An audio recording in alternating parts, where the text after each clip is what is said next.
general, ¿verdad? Entonces, considerar a todo el mundo potencialmente infecciosa, pero no voy a entrar en el extremo de llegar a él con el equipo de protección personal puesto, porque no anticipo nada de lo que yo les dije que no va a haber, no anticipo salpicaduras, si solamente lo voy a entrevistar a una distancia de más de 3 pies, sentado frente a mí, o todo eso. Entonces, no con todas las personas voy a usar equipo de protección personal, ¿verdad? Pero sí lo estándar, sí, ¿verdad? Que es el aseo de las manos, el uso de alcohol gel antes y después, contactos y todo eso. Esas precauciones son universales, por así decirlo. Son la primera línea de precaución de ustedes con el paciente. Eso sí, la precaución estándar sí tiene que estarse aplicando a diario. Bueno, entonces voy a hablarles ahora de lo que es la HIPAA, que incluye el manejo de la seguridad, el manejo de la información médica en forma confidencial y segura, así sería. Entonces, la primera pregunta es HIPAA. ¿Algunos de ustedes ya habían escuchado lo de HIPAA?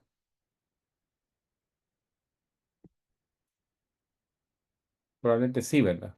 Casi todos probablemente han tenido el contacto. HIPAA también es otra área de que cuando ustedes inicien su trabajo en la clínica donde van a estar, les van a dar una información de lo que es la HIPAA y información sobre lo que es la OSHA y otras reglas pertinentes al lugar de trabajo.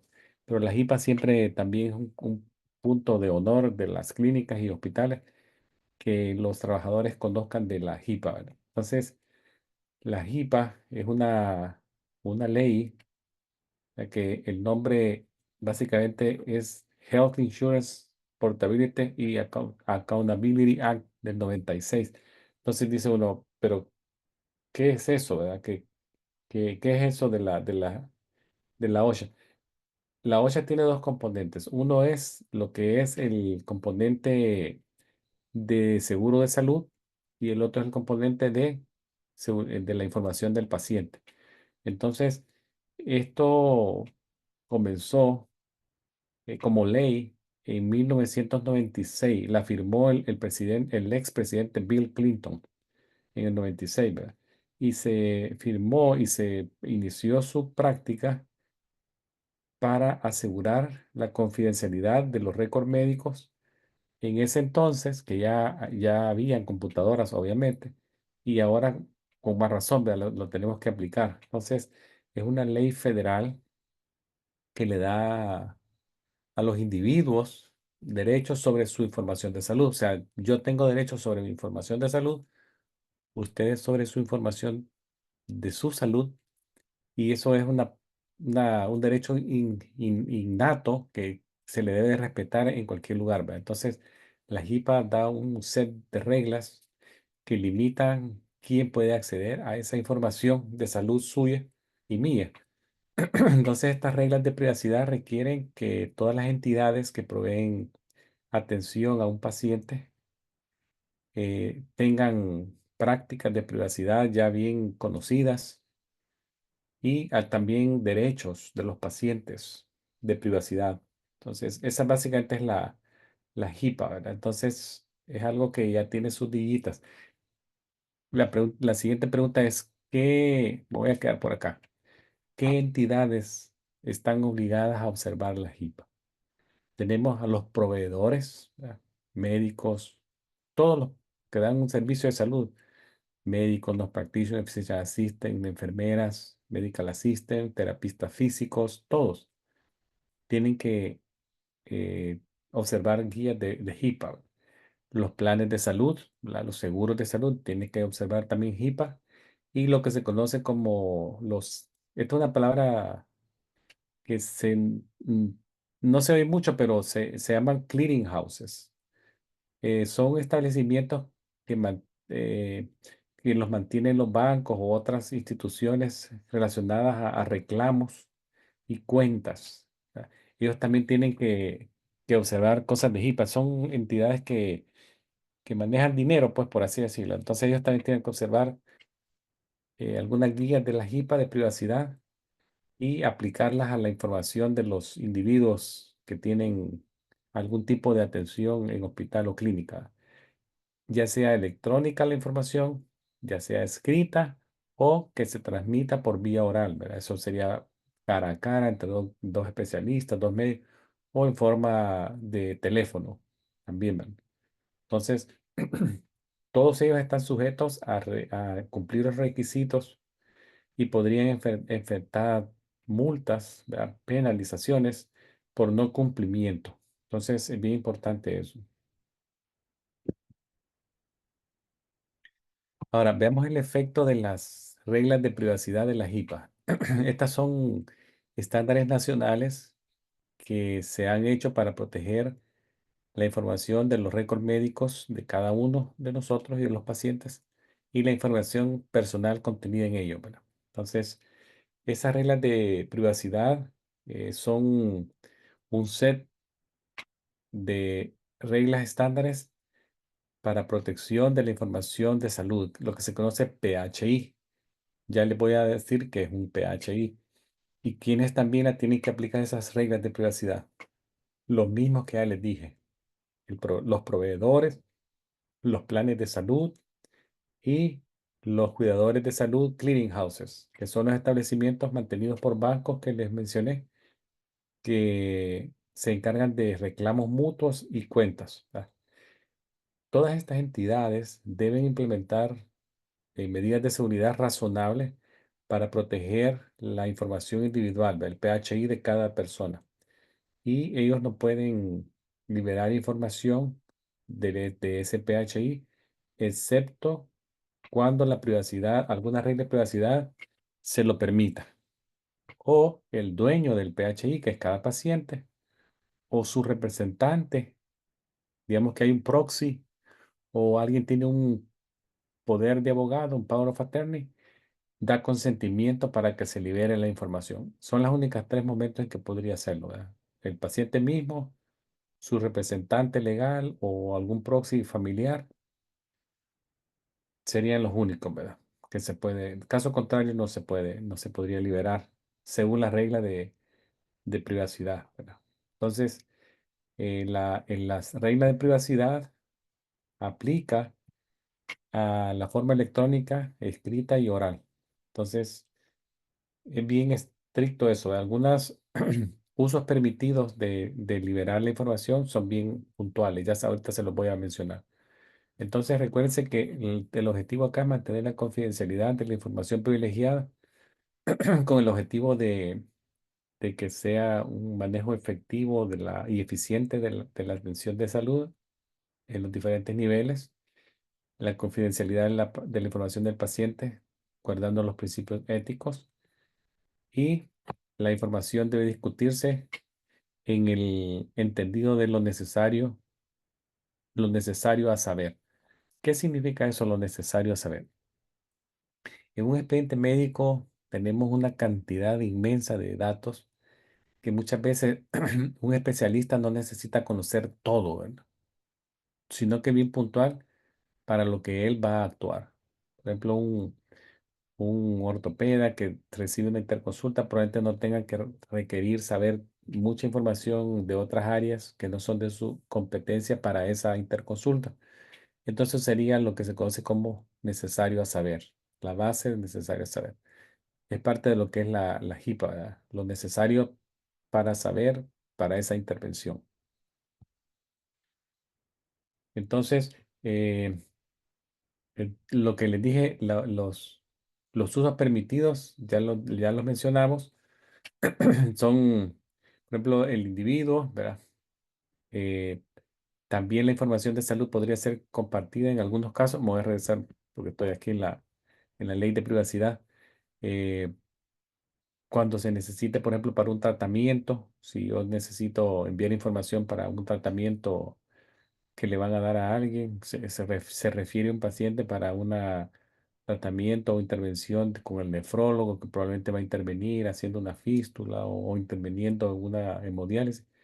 Ese sería un momento en que la entidad tiene permitido liberar información de información protegida en el entendido de que es necesario para el propósito de tratamiento, ¿verdad? O para pago. Algunos seguros médicos requieren también información de un cobro de una cirugía o un procedimiento que se hizo. Entonces requieren que se libere información de salud protegida con el único propósito para verificar realización de un acto quirúrgico o médico para pago o también para operaciones en el cuidado de la salud.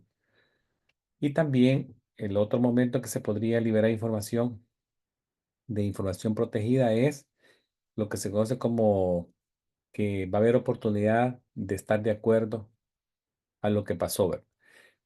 Por ejemplo, cuando un individuo está incapacitado en una emergencia, en una situación de emergencia, imagínese alguien eh, tuvo un accidente, se involucrado en un accidente grave, entonces queda incapacitado en ese momento o no es disponible sacar la información, las entidades que cubren la emergencia o la necesidad de dar una atención pueden hacer uso y la otra entidad también puede liberar información necesaria, protegida de salud de él en el ejercicio profesional del que está atendiendo al paciente y el uso o diseminación de la enfermedad se determina en el mejor interés del paciente.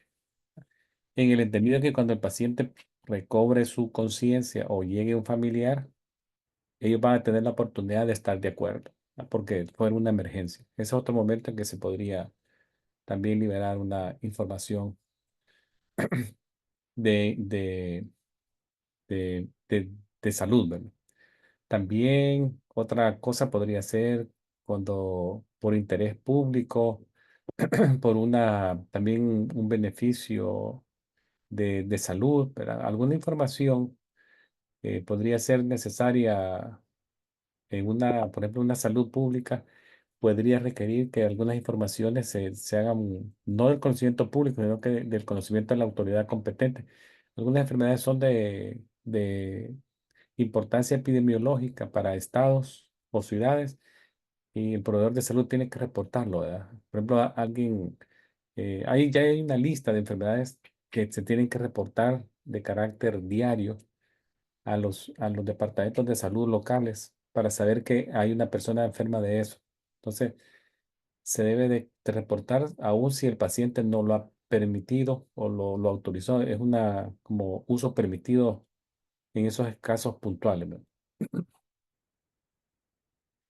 Ahora bien, vamos a mover lo que son las reglas de seguridad de la HIPAA.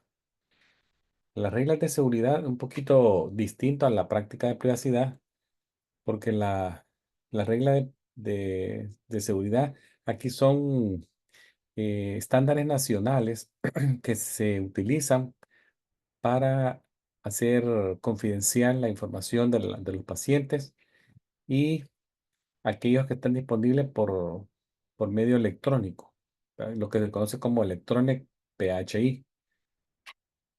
Entonces, aquí se requiere de lo que ya dijimos antes, de los proveedores, de los planes de salud y los clearing houses que usen medidas de protección razonables y apropiadas, ya sea en la parte técnica, de computadoras, todo eso, físicas, alguien echarle llave a una gaveta o a un escritorio para proteger la información de salud electrónica. Entonces, las reglas de seguridad que aquí se menciona, Security Rules, cubren solamente la información en forma electrónica, a diferencia de la otra, que era lo que le dije, las prácticas de seguridad, Privacy Rules, estas aplican a la parte electrónica, a la parte escrita y a la parte oral, un poquito más amplia. Esta es un poquito más hacia la parte electrónica. Entonces, eh, requiere, por ejemplo, información en formatos electrónicos que estén, por ejemplo, encriptados, ¿verdad? Cuando se transmite información, tiene que ser en forma encriptada. Entonces, la información que se cree, que se reciba y se mantenga o se transmita a otro proveedor, se tiene que hacer en forma encriptada. Entonces, sabemos que esa información se va a transmitir muchas veces a través del Internet o tal vez ahora yo he visto que algunos fax ya no se hacen con la máquina tradicional, sino que está usando otras máquinas más grandes como de impresión y ahí se transmite la información en forma electrónica. Entonces aplicaría la regla de seguridad, ¿verdad? Entonces, eh, además del uso de password, que aquí lo pongo yo, dice password, recuérdense que el acceso a una computadora es bien delicado y debemos de tener passwords bien potentes, o sea, que no sean fáciles de detectar por otros. Entonces, no solamente es el password, sino que también eh, las reglas de seguridad mencionan como sugerencia, por ejemplo, documentos de papel que tienen que ser destruidos en esas máquinas shred, ¿verdad? Que esas maquinitas que uno la mete en la hoja y la hace como en 100 tiritas, como que fueran fideos, ¿verdad? Shredding. Entonces, documentos en papel tienen que pasar por esos shredders, ya sean que sean hechos localmente o en algunas oficinas tienen un shredder que se lo ofrece una tercera oficina. O sea, no es hecho ahí, sino que se va coleccionando en contenedores más grandes y luego pasa a una compañía que eso se encarga de hacer shred y ya se lo lleva cada 3 días, cada 2 días, dependiendo de qué cantidad se almacene, ¿verdad? También se solicita que la información PHI se ponga, si es así en papel o en algún archivo, que se enllave, ¿verdad? Y algunas veces que tenga hasta códigos de seguridad, ¿verdad? Y tiene que estar limitado el acceso a esos códigos de seguridad a ciertas personas con carácter de control, pues. Entonces, las computadoras, como les dije, tienen que tener password bien protegidos. Todos los asociados que tengan acceso a computadoras también deben de ejecutar eh, como acuerdos de seguridad, ¿verdad? En el método de la transmisión de información, ya sea que se haga por correo electrónico para que sea seguro, ¿verdad? Entonces, bien importante todo eso.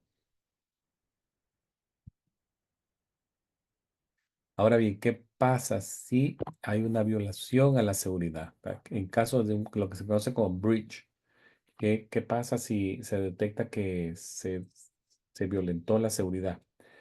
Entonces, cualquier breach es el peor escenario que le puede pasar a una oficina en cuanto a HIPAA, ¿verdad? Que la información se vio expuesta de alguna forma, ¿verdad? El uso sin permiso o liberar información PHI bajo la regla de privacidad es considerado un breach, ¿verdad? Una violación, a menos que la institución pueda demostrar que hay una muy poca probabilidad que se comprometió la información PHI. Pero ¿cómo saber eso? A veces es bien difícil, ¿verdad? Entonces, si eso sucede, los afectados, los pacientes que pudieron haberse visto involucrados en la violación de información, deben de ser notificados lo más pronto posible sin retraso, ¿verdad? Entonces, tan pronto se descubre el breach o la violación que se descubre, entonces en ese instante se tiene que saber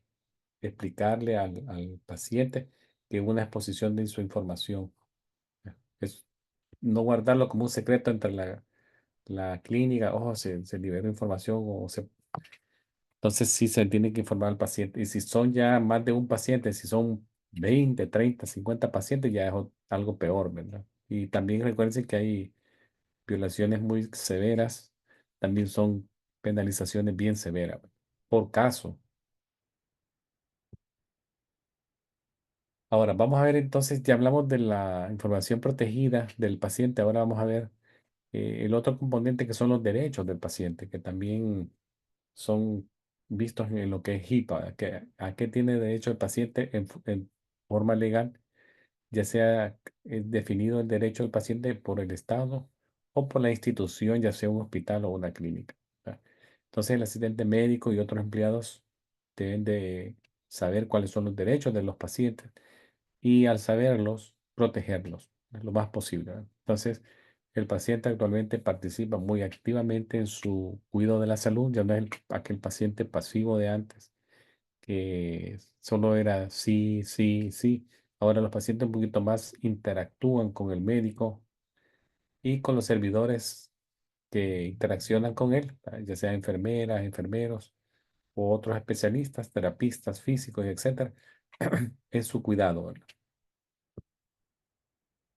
Este como brochure o un póster que podría estar en una clínica, yo lo puse acá como genérico, básicamente. Muchas veces están en las áreas de espera, ¿verdad? En las áreas de espera, los pacientes pueden estar ahí media hora, 45 minutos, no se depende de lo que tengan que esperar. Es una oportunidad que ellos leen estas prácticas de privacidad, que ahora ustedes ya saben, privacy practices, cómo manejar la información de este paciente. Y aquí se lo dicen, ¿verdad? ¿Qué información pueden ellos liberar para tratamiento, para pagos, para opciones de cuidado de salud? ¿En qué momentos podrían liberar información aunque él no lo haya autorizado? Por ejemplo, si por orden de la ley, ¿verdad? Una corte, un juez, una actividad criminal, ¿verdad? Una sospecha de un crimen, el paciente pierde derecho a la libertad, se convierte en un como inmate, en inglés sería como un preso, ¿verdad? Que lo conocen uno como reo, pierde todos sus derechos, detección de una enfermedad de carácter de salud pública, también se puede liberar información. En casos de negligencia de niño, abuso de niño o abuso de adulto mayor, también se puede liberar información para investigación. ¿Verdad? O por casos de compensación de trabajadores, ¿verdad? Work compensation también se podría. Y aquí están los derechos de los pacientes, ¿verdad? Entonces, los derechos de los pacientes, aquí están detallados, pero yo se los voy a ir dando a continuación, así uno por uno, para que lo vean. El paciente también, esto está pegado en la pared, en el área de espera, pero también le dan una copia a él personal y él firma de recibido. Entonces, aquí firma, lee que se le dio una copia y entiende que la práctica va a tener cuidado muy especial sobre su información y la va a proteger. Y si hay algún cambio, modificación, una adenda durante el transcurso del año, se le va a dejar saber y él firma. Le dan una copia a él y queda una copia en el expediente. Veamos los derechos de los pacientes así en forma general. Tiene derecho a recibir tratamiento sin discriminación a su religión, color de piel, raza, origen nacional, si tiene una disability o no, o la forma que él va a pagar, ¿verdad? No importa si sea Medicaid, Medicare o privado. Tiene derecho a recibir información de su médico, de quién es, qué puesto tiene en el hospital el doctor. También tiene derecho a un consentimiento informado. Tiene derecho también a decir no a un tratamiento, ¿verdad? Es su derecho. Decir no a un tratamiento, a un examen físico o que se le observe. También tiene derecho a recibir una hospitalización de forma confidencial si él así lo requiere. Vea, toda su información y récord tienen que estar eh, protegidos de la discreción de otros, ¿verdad? También tiene derecho a, si él quiere, recibir una copia de su expediente sin cargo. Y si se le hace un cargo, tiene que ser un cargo razonable, ¿verdad? Y no se le puede negar una copia también si él no puede pagar por una copia, ¿verdad? No puede ser eso una excusa, no puede pagar, entonces no se le da. También tiene derecho a quejarse. Muchos pacientes no están de acuerdo en un trato, pero tienen miedo a dar una represalia del cuidador. Entonces tiene derecho a quejarse sin represalias, ya que el hospital deberá responderle a él a su petición de forma escrita por la insatisfacción que él está expresando. Ese es un derecho. También tiene derecho a recibir manejo del dolor lo más pronto posible. Tiene derecho también a hacer una decisión de lo que se conoce como un regalo anatómico, ¿verdad? Donar un órgano y lo puede hacer de forma escrita él o su proxy si él no está competente, ¿verdad? El proxy tiene la misma facultad del original para dar una decisión, ¿verdad? También tiene derecho a recibir intérprete médico si él no habla inglés. Muchos pacientes actualmente arriban a Estados Unidos no pueden hablar inglés y muchas veces no entienden lo que les están diciendo o ocupan a un niño para que les traduzca, a un sobrino, a a cualquier persona, a un amigo. Entonces, el hospital hará el mejor esfuerzo por proveerle un traductor médico profesional.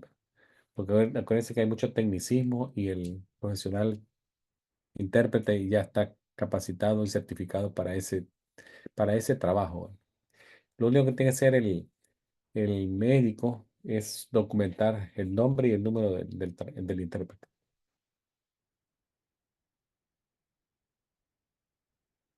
Ah, ahora vamos a ver también que lo que se conoce como deseo de vida, que es básicamente es el documento que el paciente puede expresar su deseo en caso de una enfermedad terminal o un accidente donde después él ya no puede expresar su deseo, lo puede hacer antes, ¿verdad? Lo que se conoce como deseo avanzado. Ya puede ser por un poder de abogado o a través de un proxy que lo hace él, lo ha declarado con previo tiempo anticipado y esta persona podría tomar una decisión en su nombre, ¿verdad?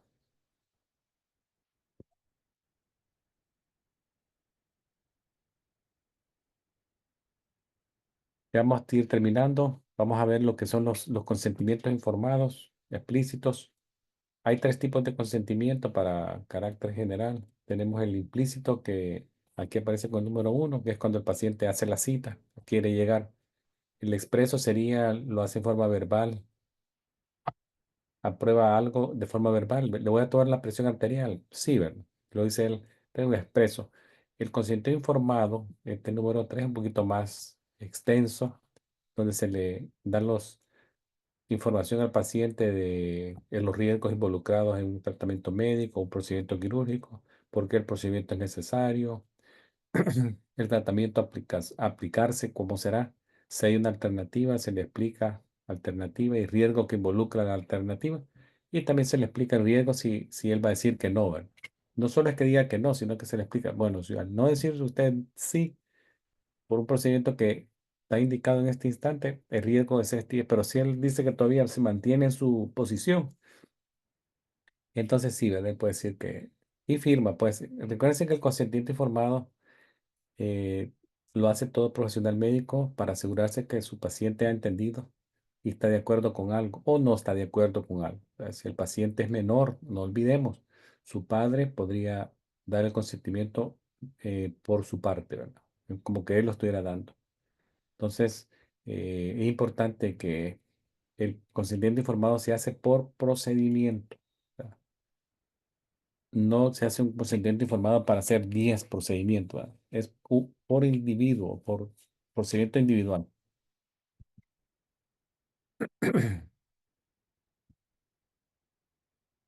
Aquí está el PHI, la información de salud del paciente. ¿Qué incluye el PHI? Básicamente es todos los identificadores, ¿verdad? Que puede ser su edad, su dirección, teléfono, número de teléfono, identificador de vehículo, su correo electrónico, es un PHI, el seguro social, fotografías completas de su cara, imágenes de su cuerpo, también, ¿verdad? Son PH. Es lo que dijimos que tiene que protegerse. Puede ser PHI de forma escrita o PHI electrónico. Los dos tienen que ser protegidos. Este con la ley de seguridad y esta la ley de privacidad.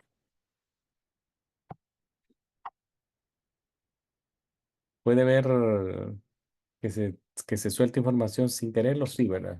El lugar más común de que se puede escuchar a alguien hablar de un paciente es, número uno, el elevador, ¿verdad? Quizás están dos personas hablando muy cerca de una persona ajena a ellos y está oyendo todo, con expediente abierto, discutiendo algo.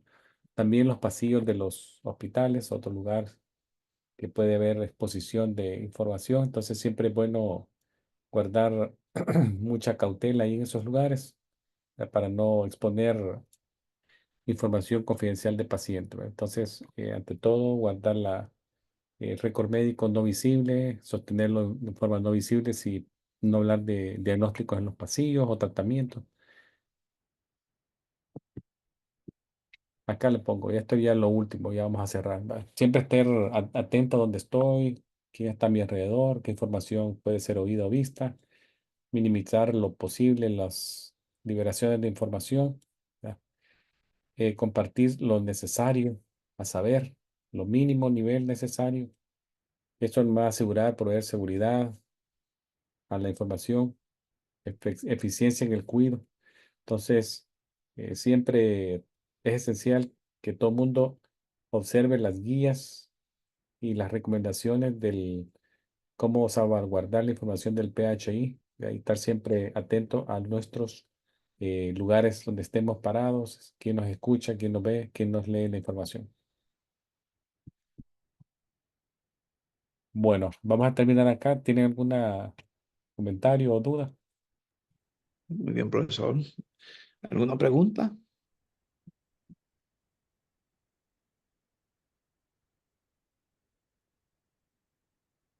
o comentario?